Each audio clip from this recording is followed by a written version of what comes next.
We're going shopping. Today I'm in Seattle at University Village and I'm going to be checking out some of the stores and just seeing what's new in.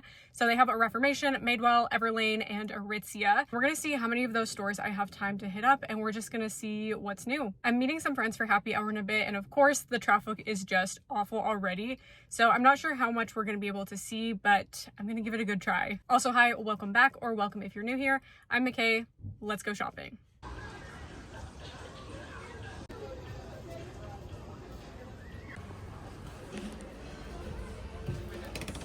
Starting off with Reformation, I'm always so excited to see what they have in stock. Spring and summer are in full swing and the store is filled with tons of on-trend, very summery, vacation-ready pieces.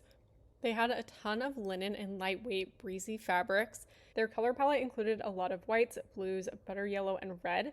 Of course, they had other colors as well, but those were definitely a theme across the board. I was glad to see they brought back the Balia dress. I bought this last year in the gingham print and it's amazing. I love this dress. It's really high quality. It's great construction, has really thoughtful details, and I highly recommend it. A lot of these pieces were catching my eye. They had a ton of floaty, very feminine, very summery pieces out. Honestly, most of these wouldn't be very practical in my life.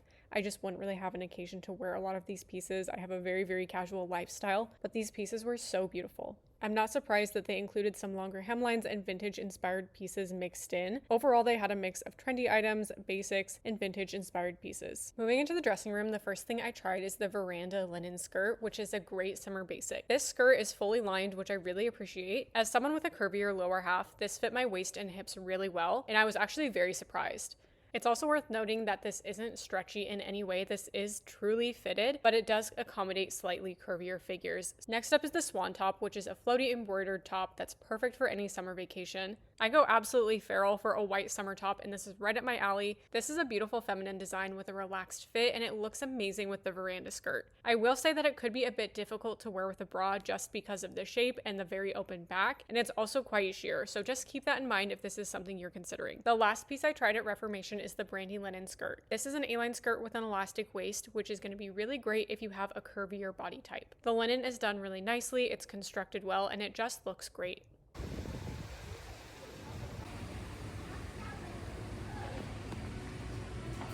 Walking into the Everlane store was such a breath of fresh air. It has a light, airy, clean aesthetic. I love Everlane for their basics, and I really appreciate that they have the same core collection of pieces that come back year after year, and that they introduce different colorways to keep things fresh. I noticed a lot of blue, white, black, dusty rose, and terracotta in store, and they also have quite a few royal blue pieces that they've brought back online, which I love. While Everlane has started to include more synthetics, I mean, what brand hasn't? They still have a ton of great natural fiber pieces, and for good value, especially considering how often they go on sale. I will say that Everlane used to hands down make the best 100% cotton French terry sweat sets, and I'm personally still offended that they changed the design and added synthetics because they were just the absolute best. I've been looking for a replacement and nothing's as good, so Everlane, please bring them back. Anyway, they had a lot of great basics and natural fiber pieces in store, which I'm always happy to see. They do a great job of no nonsense basics. Everlane's great if you love clean, structured lines. I'm loving the dusty rose and terracotta tones, and of course I always have to check out the knitwear. I brought a few pieces into the fitting room to try on. The first thing I tried is the way-high jean. These jeans are more on the structured and rigid side. Everlane's jeans are constructed really well, but I haven't had the best luck with the fit, and I've noticed they tend to cater to more of a straight body type. I had some gaping on these jeans, so these are a no for me, but I'm sure a lot of people would really love them depending on what your proportions are. Next up was the A-line denim short, and I loved this classic design. Unfortunately, I had the same problem where I had a little bit of gaping. I will say that it was a very normal amount of gaping. It wasn't anything too extreme, but it was enough for me to pass on them. If you have more of a straight to standard body type, I think you're gonna love these. The easy short was really not for me. These shorts have a lot of volume, and I find that they are just so structured that they tend to stick out quite a bit. If you prefer something with more softness and drape, these are definitely not for you. These are great if you like clean, sharp lines, but they do have quite a bit of volume. I've had my eye on the boxy sweater in everyday cotton for a while now. Everlane does a great job at making good lightweight sweaters that fall nicely, and this one I've specifically had my eye on for the longest time. I love this sweater. I've tried it on several times over the years, and I could definitely see myself getting it at some point. Cotton is great for the transitional seasons, or if you live in more of a mild climate, this would be such an amazing staple to have in your closet. This comes in a ton of different colorways. I specifically love this gray and the royal blue that they've added to their site, but regardless, whether you like colors or neutrals, they have a ton to choose from.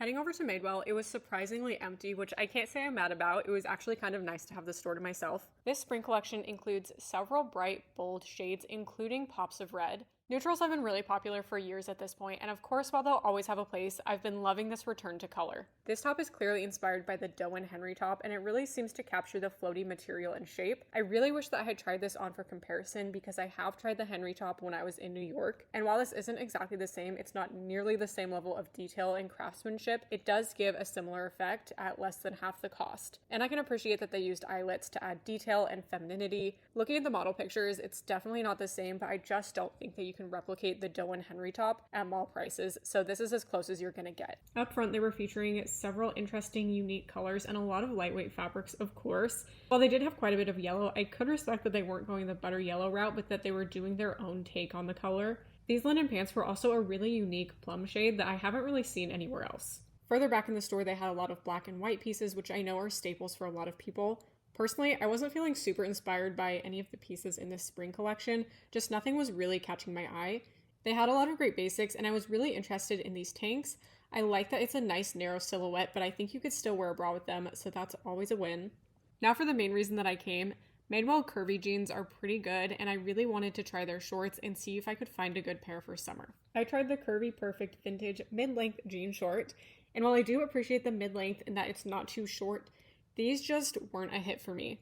I hate to say it, but I really couldn't get behind the fit, and maybe it's just A-line shorts in general that I'm having an issue with and I'm just not liking. Personally, I wasn't a fan of the silhouette. I just didn't feel like they were especially flattering on me. I didn't really like how they looked. And I also really wasn't a fan of the extra fabric in the crotch area. I don't know what was going on there, but it seemed like there was a lot of weird bunching going on. All that to say, the hunt for the perfect pair of shorts continues. I ended up losing my audio, but at this point it was time to head out and go over to happy hour and just enjoy a beautiful sunny Seattle day. Thanks for watching, and I'll catch you in the next video.